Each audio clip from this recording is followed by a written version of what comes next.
नमस्ते, श्री स्वामी समर्थ। आजची रेसिपी आहे पुदिन्याची चटणी। तर चला आपण पुदिन्याची चटणी कशी केली ती पाहूया।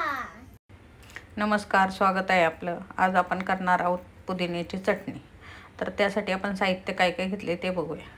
ही मूठभर मी पुदिन्याची पानं थोडीशी देठासहित घेतली, त्याप्रमाणे थोडीशी कोथिंबीर घेतली, अर्ध लिंबू घेतले कापून, त्याचा आपण रस टाकणार आहोत। 4 हिरव्या मिरच्या घेतल्या, 4-5 लसणाच्या पाकळ्या घेतल्यात आणि 2 आल्याचे छोटे छोटे तुकडे घेतले। त्याचप्रमाणे ही शेव घेतली। या शेवने चटणीला दाटसरपणा येतो आणि चटणी चविष्ट होते। आता आपण हे सगळं साहित्य मिक्सरमध्ये टाकून घेणार आहोत आणि शेव पण टाकून घेणार आहे। त्याचप्रमाणे चवीप्रमाणे मीठ टाकणार आहोत। यात आपण अर्ध्या लिंबाचा रस टाकून घेणार आहोत।